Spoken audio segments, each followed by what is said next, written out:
This is Danielle, and in over 200 shows, she has by far the worst financial situation I have ever seen. Now, looking at your total debt, if you were to sum everything at 43 years old, that brings you at $712,000. I just need a job right now, yet I can't get just a basic minimum wage food service job. It's insane. And right now, if I look at your statements, you guys are pretty much 90 days from being homeless. That is correct.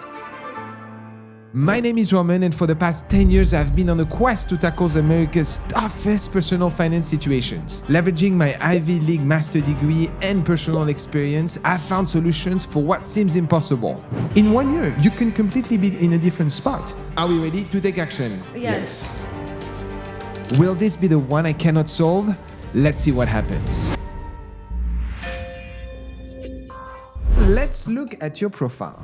You are 43 years old. You currently live in Victorville, California. You work as a model and also as a writer.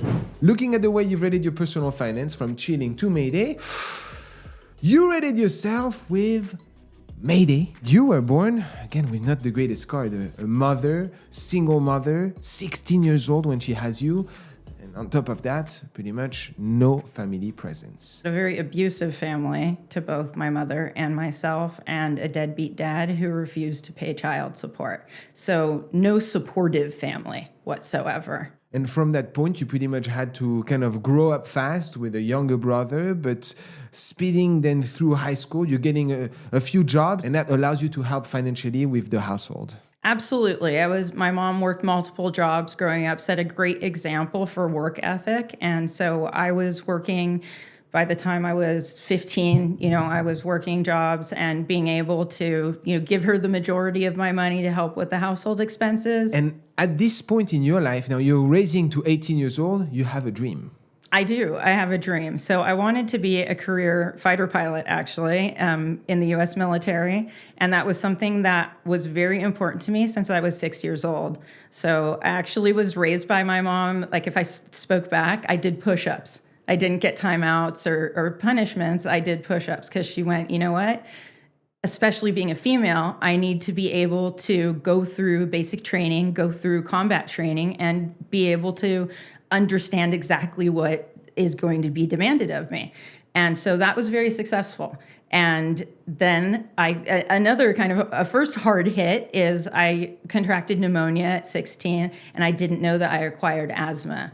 So later I went and I actually had my bachelor's degree in hand, went to get my commission, and was told very, very sadly by a recruiter who actually went into tears because he said, look, we really want patriots like you. You want to serve for all the right reasons, but I have to 4F you because you have asthma. And that was sort of the first point in my life where I didn't know what my purpose was because I thought my purpose had been to serve in the military. So one first downfall, but this is not the biggest one that is going to arise in a few years.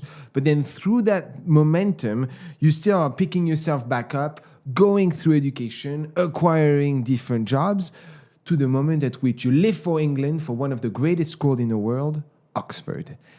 And at that point, you're also ranked in some of the greatest performers when it comes to athleticism. So exactly, I was at the #1 school in the world.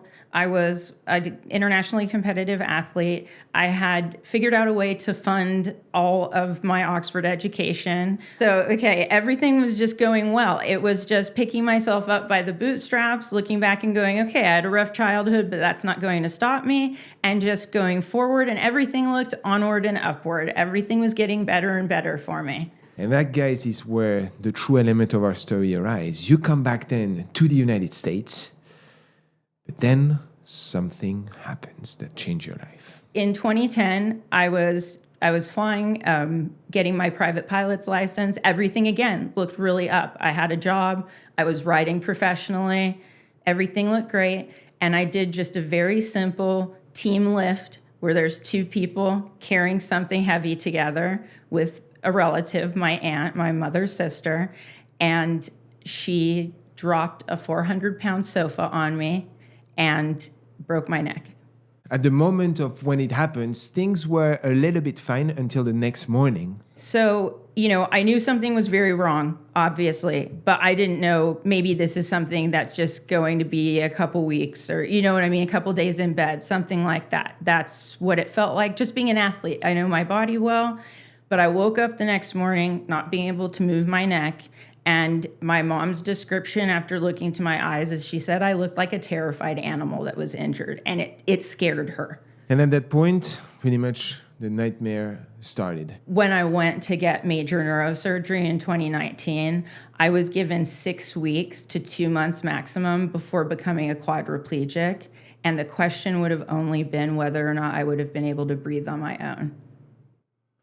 So with this crazy incident, your life turnarounds to the point at which now you almost become instantly disabled, suffering from immense nerve pain that led you to, at some point, even questioning life. Absolutely. This is something that I would like to reach out to audience members and just say that chronic pain is very real. And, it's quite normal in very severe chronic pain to question whether you want to carry on.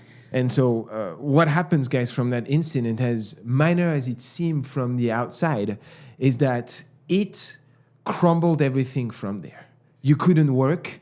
You couldn't find any way of relieving pain. At first, you're being completely discounted by the medical field, say that you're too young or, you just, this is in your head. But you are there pretty much miserable, not knowing what to do. And on top of that, your aunt also completely discounts anything for you. To this day, she discounts it. I've never had a formal apology or an acceptable apology, a real apology. That's something where, all the money in the world could help my financial situation, but it wouldn't give me my neck back. And that being said, just if someone would have done this and been so just broken up by it, like they would have had a real emotional breakdown, basically, like a drunk driver. Like if I was a drunk driver and hit someone, I would try to do everything for them for the rest of my life. I really would. That's just the person I am. She just doesn't care.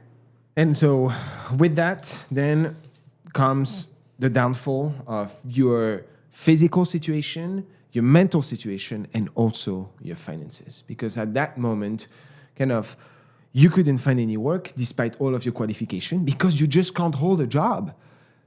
Exactly. Just sitting and being at a workstation for a 9-to-5 situation is the worst thing for my spine. And I just can't physically tolerate it. It increases my pain to such a degree that it's impossible. It's actually, ironically, why I'm modeling is because when you're modeling, you're in a bunch of different physical positions. You're not in one position all day just doing the same task over and over and over again. But those sort of sit-down, white-collar jobs are really bad for anybody's spine. But if you have a spinal injury, then it gets a lot worse. What happens is pretty much there are days where you just can't do anything. Yeah. And employers, they just can't accept that despite your status as disabled and recognize you just can't hold those jobs, even if you've tried. Sometimes you leave those positions and sometimes you also, unfortunately, get fired. Exactly. There's probably at least 2 times a week where I just have to take a rest day. And that's something that we call pacing. So yes, it's just one of those things where I can try as much as I want. I can take all the medication in the world. It doesn't matter. There's just certain things my body can't do. And there's certain days where my body just doesn't work. And then throughout that time, you pretty much had to survive. Your mother is kind of struggling financially, 0 financial support. You're on your own. You don't really have, at this point, a family on your own, right? Because your injury started pretty much at the beginning of your life. You were only 29. And so you had to rely in a way that seems so unconventional. But for the past 20 years or so, you've kept gaining degree after degree after degree, kind of staying in the education system in order for you to get the loans that allows you to survive and have been your primary source of income? So there's a few things that I just want to make clear about that. Is one, yes, I'm very academically inclined. I always have been. I love learning. So there's that. There's also the fact that I really needed something to occupy my mind when I'm in that much physical pain, or else, I like we already said, like I really don't think I would be here if I would have just been in bed focusing on my pain 24/7. And being able to study made me also have a goal of, if there's ever an advance in medicine or technology that allows my situation to get better, maybe I can consult, maybe I can start my own business. I'm going to have a diverse range of expertise. And so that was also, there was that side of, yes, just raw survival. And then there's also that side of, well, let's be cautiously optimistic. What if things get better? I want to have expertise under my belt. I don't just want this to be wasted time. Hey guys, I have an announcement for the channel that might be relevant to many of you. Over the course of the past couple months, I've been receiving a lot of requests from people wanting to interact with me and maybe not wanting to come on the show. And so for a limited amount of time, I'm opening up my schedules for you guys to book consultations with me, speaking one-on-one. We only have limited spots, as I don't know how long I'm going to be running this for. And so if this is something that you're interested, check out the link in the description below as you think about enhancing your situation or get strategies to better your finances. And now let's get back to our content. Right now, looking at your income, you have two sources of income. One is your modeling career and your writing career that gives you about $600, $500 a month or so. And two, your primary source of income to survive has been student loans, for which you ask on average about $60,000 a year. And, that's untaxable, which is the good part, but it has to be paid back. So, this isn't income in the traditional sense. This is loans being used as income. And that has led you more or less to pretty much work on an average of about like $5,500 or so dollars coming in. But again, guys, it's coming in through debt. One interesting thing that we've discussed together, that is crazy, is that you are still struggling to find jobs despite being overqualified. I mean, it's master after bachelor degree after master's. It's crazy, your education at this point. And somehow, even with that, you mentioned in our preparation call that you can't get a freaking job at Panda Express. So what's funny is after I told you that, I actually checked my emails, and I was also just declined a position at In-N-Out Burger. Sorry. So it's ridiculous. These are jobs that they give to 15-year-olds, and they won't give me a job. I'm like, I just need a job right now. I don't care if I'm overqualified. And a lot of the times, like, I don't put my degrees on these resumes. I don't want them to see that I'm overqualified. I don't know why. I don't know if they see my age. I don't know what it is, but your criminal record and so on, you have nothing. No, yet I can't get just a basic minimum wage food service job. It's insane. And so, guys, brace up as we'll dive into now the specifics. Looking at your accounts, you have one checking account with a balance of minus $213. That's it. That's it. No saving account. Well, I have a savings account, but it has less than $20 in it. Retirement never was in case. No. Car you can't drive. I cannot drive. I also have not been able to work enough to get Social Security. So once I'm at the age where I would get Social Security, I don't get it.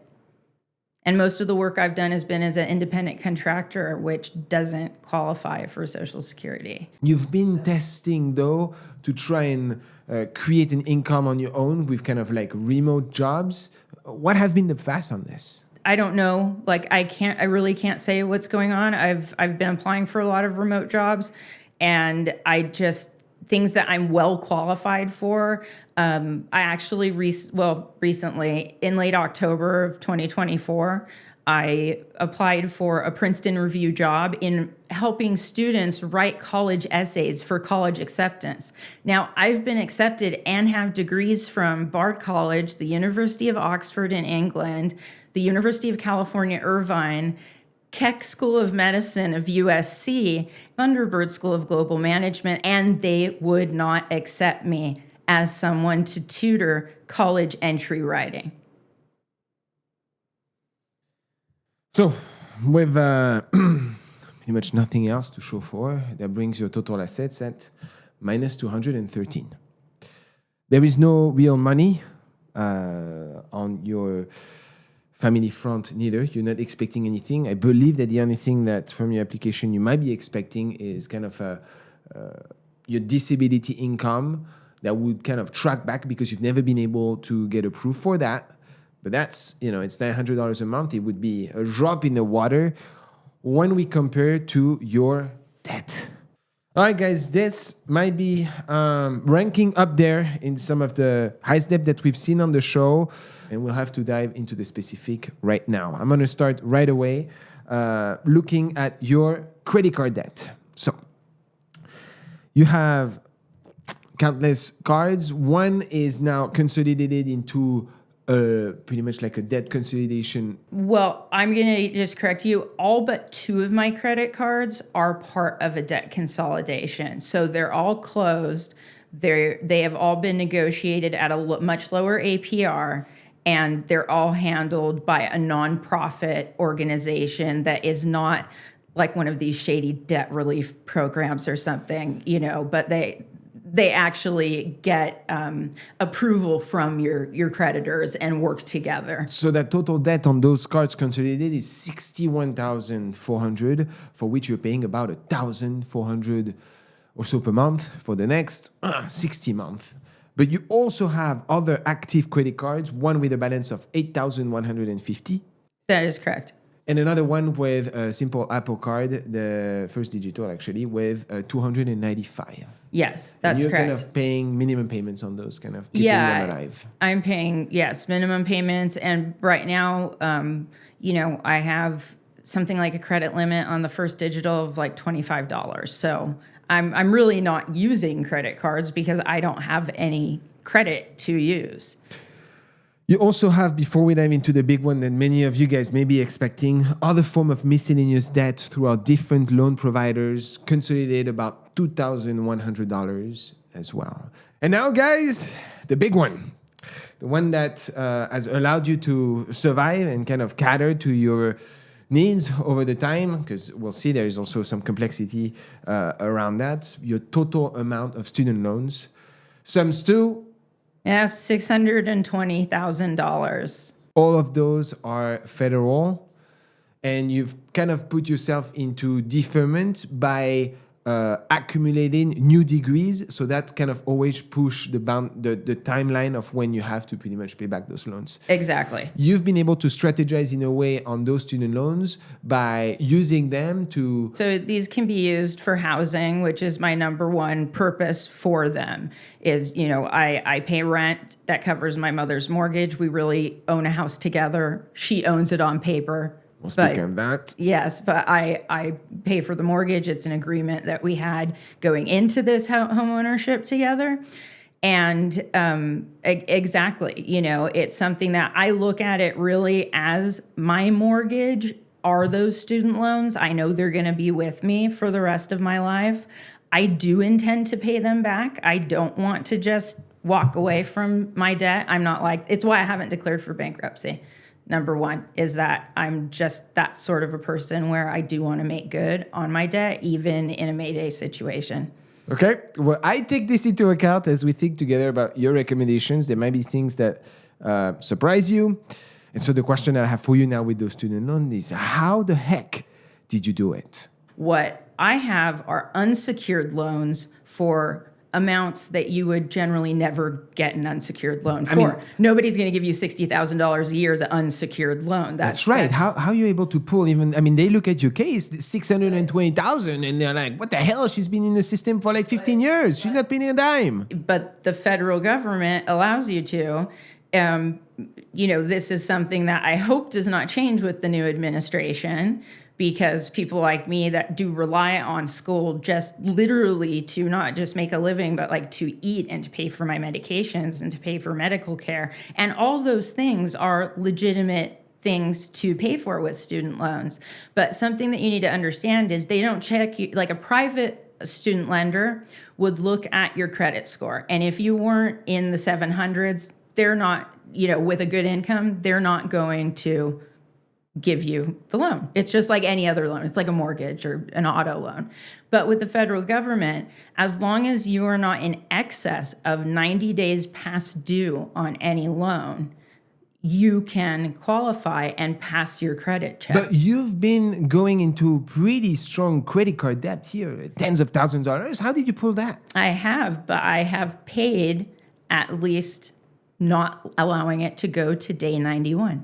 So by clearing that, even assuming minimum payments on some of that debt, you've never hit that 90-day mark. So you've always shown as in the clear for those student loans. Absolutely. Right now, I'm actually in a position where between now and May, I have hit that 90-day plus mark where I need to be able to pay some of my creditors possibly an additional amount before I get my next loan disbursement in May, so that I do get it. And so how far can you go with this? I mean, you've been going at this for 10 years or so. You're getting $20,000 3 times a year.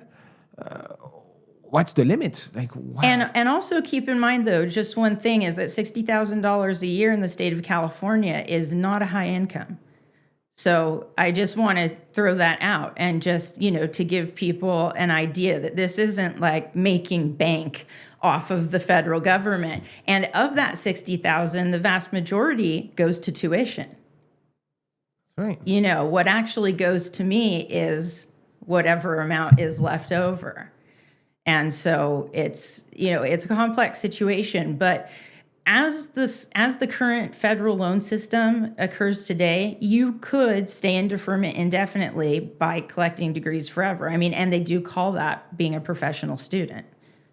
There is a name for that? There's a name for that. So you have people apparently, you're in your case, you pretty much don't really have much of a choice. You kind of went there by default. You had a exactly crazy future, something arises, you can't keep a job, the pain and so on. You're kind of in that forever loop. But you have people that just stay in that. You have people with absolutely no disability who have the complete ability to make a living, which is not my situation. So they just stay as a student. They can take basket weaving at a community college. They don't have to be getting like good graduate level degrees. But you have to show the expenses, don't you? How much would you be able to take maximum? Because they give you based on the type of degree that you're getting. Isn't that the case? Kind of not. So it matters. If I live in Los Angeles and my rent is $7,000 because I live, in a loft and it's really fancy, I get to write, I need $7,000 a month for my rent. And they will give it to you. They will check and see, is that a normal amount for the area? And in parts of LA, that's completely normal. In parts of LA, that's lower than some area. In Beverly Hills, $10,000. So yes, are there people that do this to manipulate the system in a very unethical manner? Absolutely, there are.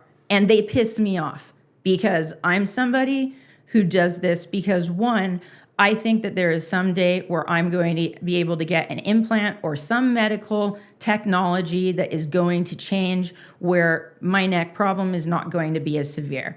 And then I'm going to be positioned where I can consult in the things that I'm an expert in. I can start my own business and I can be successful.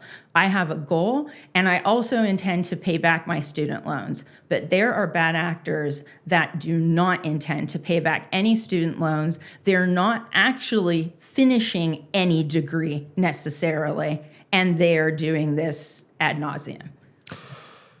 So let's see how you spend your money, because for the most part, as you mentioned, you're kind of activating survival mode. You're paying pretty much 100% of the rent in a real estate play that you've also, guys, put yourself, it's a nightmare. You bought a house in the middle of, Victorville, which we know is kind of, not the, it doesn't have the most potential in California, we'll say. Yeah. So you bought that house brand new, and the house has been losing value.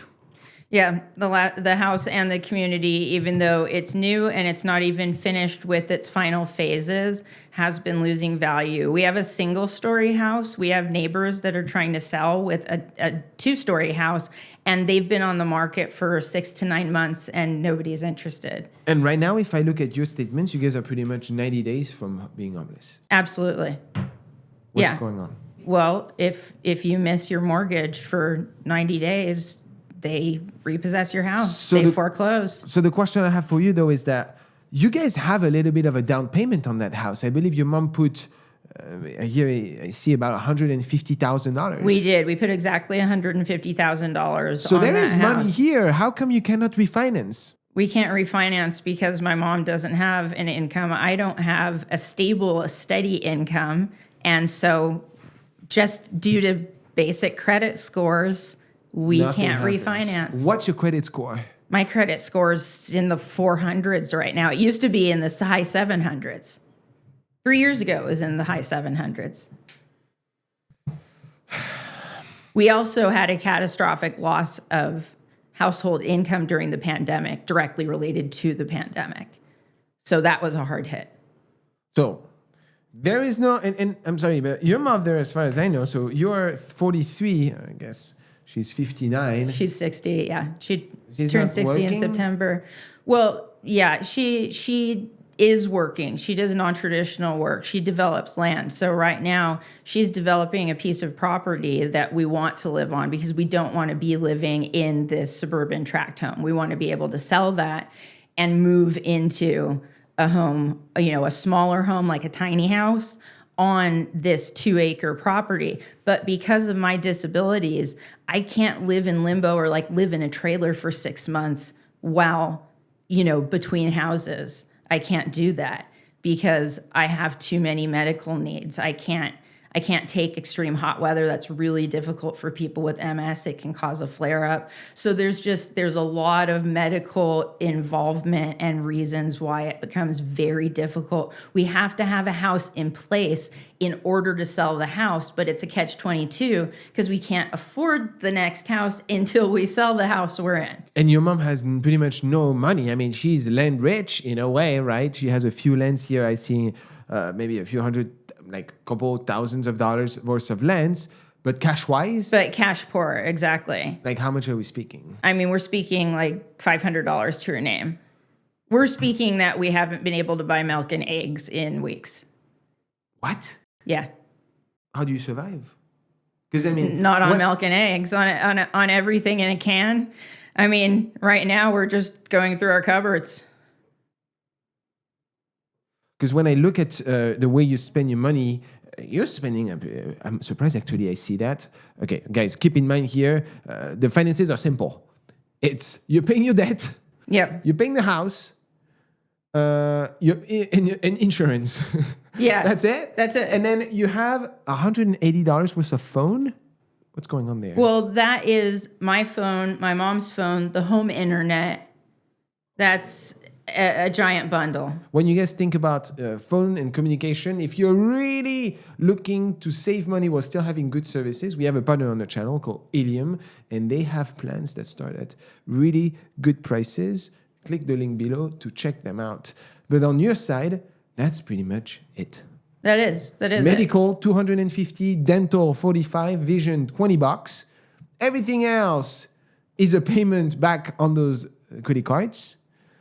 Absolutely. Yeah, there is no like buying new clothes or right now. That's not. There is no what's the right word for it? Like not There's just no liquid. wants, There's no wants. There's no expendable income. There just isn't. I mean, it's crazy that something like this, like literally 1 second, completely changed the trajectory of your life, independent of you. Absolutely. How do you feel about that? I feel extremely betrayed by my aunt, who I trusted. I considered her a friend, and just her doing that, dropping a multi-100-pound sofa on me, and I just didn't want to hold it anymore. Oh, okay. I mean, you just catastrophically injured the spine of a 29-year-old, but I guess okay. Like what do you do with that? So yes, I feel a lot of betrayal. I think I feel a lot of justifiable anger, kind of righteous anger, just why at her, not so much at life, because this was like a drunk driver hitting me on the road and changing my life. This was someone that acted irresponsibly, who knew better, who had been taught better. I'm one of the people who taught her. My mom's the other one. My mom has worked construction. She went to school for general contracting. She knows how not to injure people. So I grew up since I was 8 on construction sites. And I've only been injured once, and that was by my aunt doing a team lift. So it gives you an idea how much the emphasis on health and safety that me and my mom have, but my aunt just refused to listen. Honestly, it's just a absolute refusal to listen to reason and listen to the right way of doing things so that no one, including herself, would ever get hurt.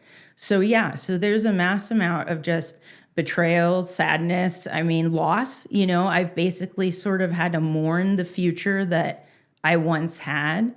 And it's still very hard for me to come to grips with not being an athlete and not being just in the body that I was for almost 30 years of my life. So for me, it's still, this has been 15 years out of almost 30 where I'm used to being extremely physically fit, having extreme upper body strength, like for a woman especially. And so to not be able to carry a gallon of milk is insane to me. And I can't do that, but it's hard for me to remind myself that I can't do that because, also you have to realize this is a hidden disability. I have 6 titanium screws in my neck and 2 medical grade, what's called PEEK cages, holding my head onto my body. But when people look at me, like say older people, I've had this happen, I don't open the door for them.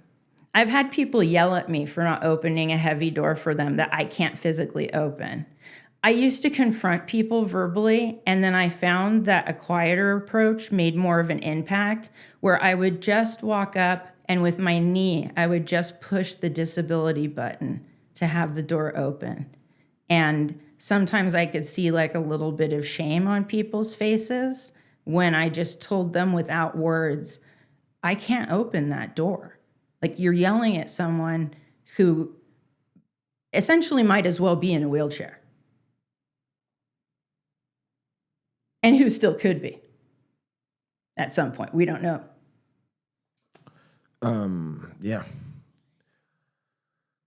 Oh, man. It kind of makes you think, right? Like anything can happen in a second, And I had a similar incident happen to me. But now I feel I was hit at like 50 miles an hour going through a green light right on the side. And sometimes I have little spikes, like my nerves on my chest. Mm-hmm. Gives me like electricity. Yep. And it happens often at night. I feel like I'm going to have a heart attack. Mm-hmm. And it's crazy when you think that little things like this, as innocent as like something as silly as this, it makes you consider sometimes the chance that you have. Absolutely. And, something that I consider myself a realist, but I know a lot of people looking at me will consider me an optimist because I do always look that somebody else has it worse than me.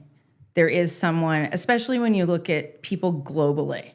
So, when you kind of look at the world like that, it's not, you don't so much have the questions of like, why me? it's more for me, it's just like, why did my aunt do that? And why isn't she sorry? And then in the context of then now life, money in some ways has lost its value. I mean, well, in a lot of ways, I mean, money obviously is necessary to live. You know, being in my condition on the streets would be a lot harder than being on the streets in peak physical condition. So that's terrifying.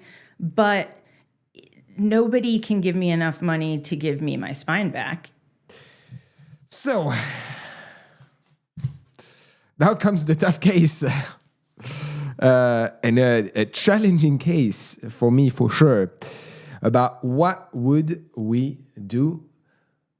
Let's do it. A brief apartheid, guys, to let you know that I always keep myself up to date with some of the best products available in the world of finance. In fact, in the description below, I've included a list of resources that I use myself, from pet insurance to high-yield saving accounts. So I invite you to check it out. And now, let's get back to our content. Now, looking at your total debt, if you were to sum everything at 43 years old, that brings you at $712,000, $731. So when we look together now at your net worth at 43 years old, that brings you currently at minus 944. What do you think? What do you feel about that? I think that's accurate. And I feel, you know, this is just a necessity, and there really hasn't been anything else for me to do. I must tell you, out of the 200 plus cases that I've had the chance to work with, this is probably ranking up there in one of the top most challenging one for multiple reasons. One of the things that may come to your mind already that I'm sure on camera you guys have considered at home is the aspect of bankruptcy. But this is not an option in your case. Why? Well, because you are kind of living in that loop right now where you need student loans to survive. That's just the way it is. And if you were to file Chapter 7, this does not automatically disqualify you for some federal loans, such as undergrad, but you can only have one undergrad or one bachelor degree under a federal loan, so it stucks you. But for the type of loan that you're looking for, if you've had a bankruptcy within the past 5 years, you're disqualified. So your primary source of income gets way away. That's something that I have considered. We can't really apply. Now, it doesn't mean that there are not other systems in play that we could consider together. But first, looking at just the basics of the finances that you've brought here to my eyes, right now, to live per month, your need comes to $4,393. You're getting about $5,500 or so. In that $5,500, you have to pay your tuition. So we both know together that despite having $60,000 that come through the pipeline every year or so through student loans, with your current cost of living that you're spending on pretty much nothing but survival for you and your mother, you're saving peanuts. So what do we get from there? Because number one, we have difficulties with finding a job. Okay, we'll be speaking about a few options that you may have. Number two, we kind of need you to stay right now in the systems of continuing to get student loans. That's the way it has to flow through. And number three, we also have to think in some ways about your future, because based on what you've been telling me as well, and you've confirmed, you're not going to qualify for Social Security because you've not put the years into it. And on top of that, well, right now there is no money for the future other than potentially your mother that has a little bit of that kind of real estate position, but we don't know where this is going to go. So what are we going to do? Okay, I'm going to shoot here different ideas that are kind of flowing through my mind because, again, we are kind of in a vacuum space almost. You know, we can't really reach out too far because we are relying on the student loans. So you've also accumulated and maxed out all of your credit options with regards to credit cards, personal loans, everything. As you mentioned, your most recent credit cards that you had a credit limit of $250. So that's not going to bring you anywhere. And it's also already maxed out. So I was going to ask you, the first thing is, Have you considered something like total permanent disability reimbursement on your federal loans? I'm not considered totally disabled by the law. No. No, you literally have to be confined to a wheelchair, not be able to breathe on your own. It's not just based on not being able to work. Okay. Well, that was a potential solution to get. So I have looked into that, but I don't qualify, unfortunately. Okay. The second thing that I wanted for you to consider, and I know that you've taken action on this, is to inquire about Social Security supplemental disability. That's about 934. You're fighting in the court on that front. You're hoping to get some back payments. Let's be also fully transparent. Living in California with $900 a month, it's going to be proven to be a little bit challenging. And I'll be paying most of that to my attorneys because I have to sue the state at this point.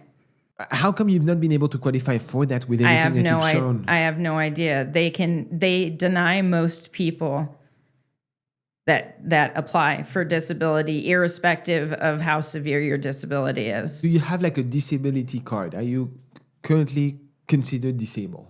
Well, I am medically disabled, but I cannot get a disability card because the state does not consider me disabled because I applied for disability and they rejected it. When they do that, the next step you have to take is to sue the state. Okay, so which I'm moving forward with, but I'm just stating is whatever I make in those disability back payments, most of that is going to go to the attorney that I have to hire. But I will start the pipeline hopefully for your future to start getting those payments. Yeah, absolutely. The other thing that I was going to ask you is, have you considered going through top corporations like the Amazon, the Apple of the world, and try and finding job that fit under the disability kind of requirements? Their companies are required to hire a proportion of their employees under those regulations. Is it something that you've ever considered? It is. It's something I've actively done. And again, nobody has hired me. Despite you presenting yourself this way? For any form of job? Yeah. Because, I mean, when I think about the type of job that you could be able to be solid at, is something like a virtual assistant or like customer service, freelance writing, data entry, online researcher.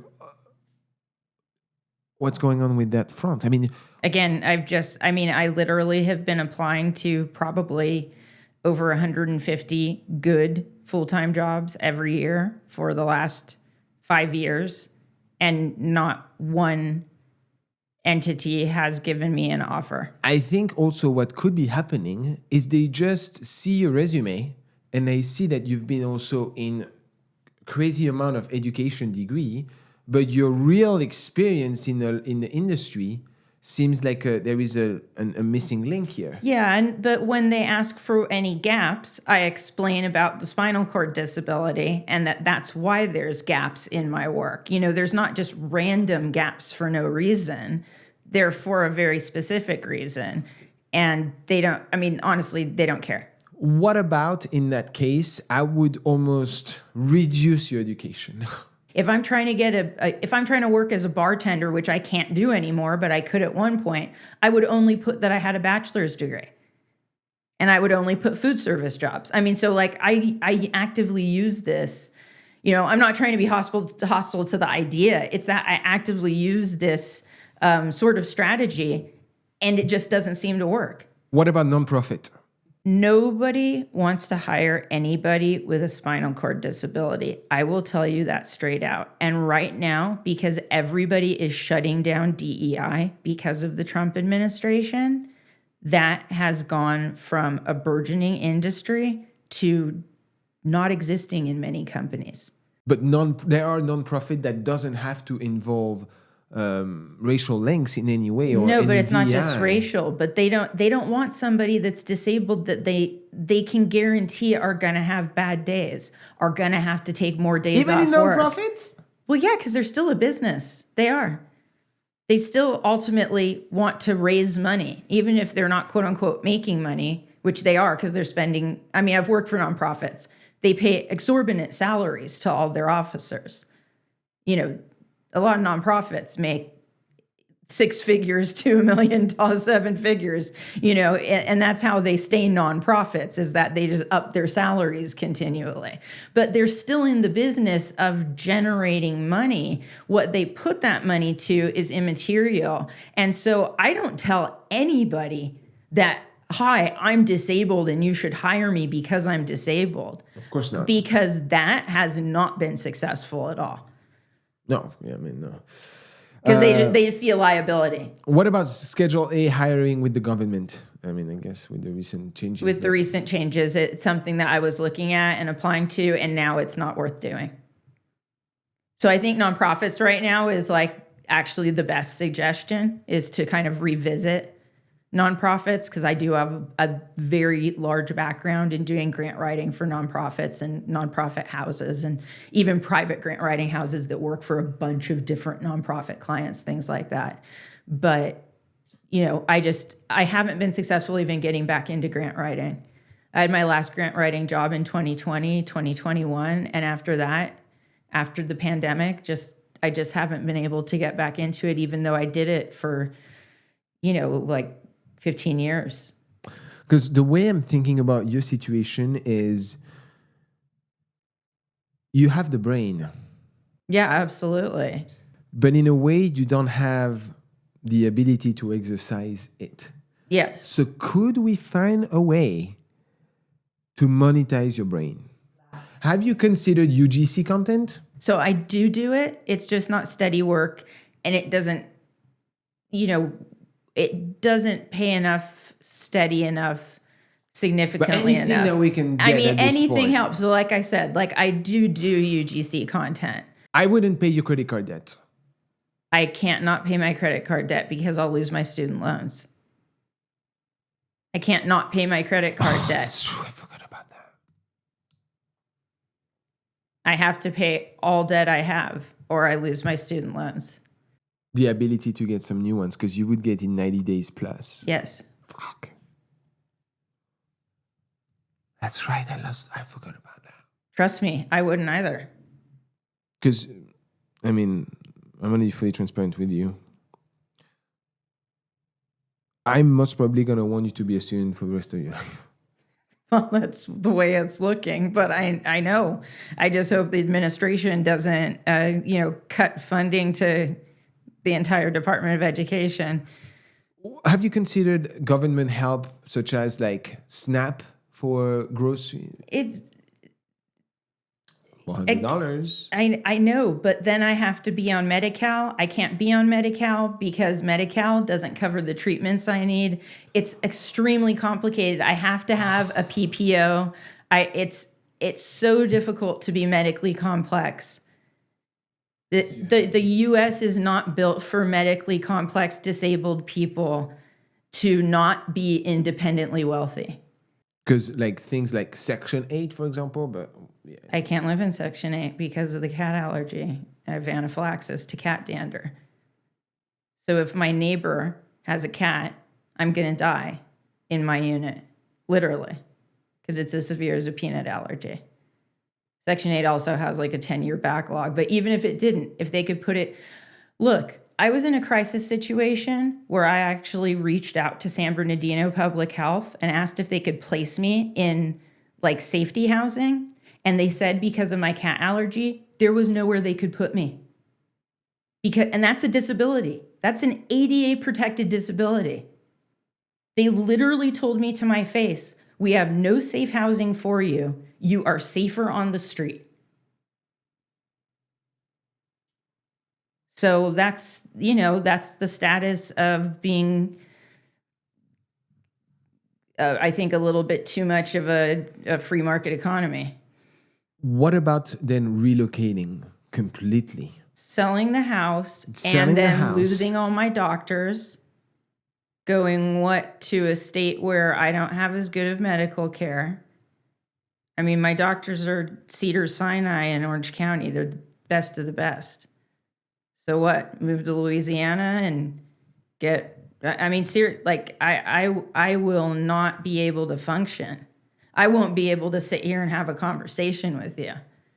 California is medically the safest place I've been. I lived in Europe during the pandemic. I had to move back because it was in Croatia, because I was too medically complex and they had cats running through their hospitals. So I couldn't go to the hospital because I'd go into anaphylactic shock. So even if I had a heart attack, I couldn't go to the hospital. So I had to move back to California. So, I mean, when you talk about radical movement, like I've already tried. I moved 6,000 miles away. It was a disaster. Well, I thought I would have never had to say that in my life. Am I the one? Am I the one that broke your show? I would love to have a follow-up when I've done something and I'm successful and tell you how I'm doing. Okay, seriously, can we do that? Because I don't want you to just like worry and think like this poor girl is just screwed.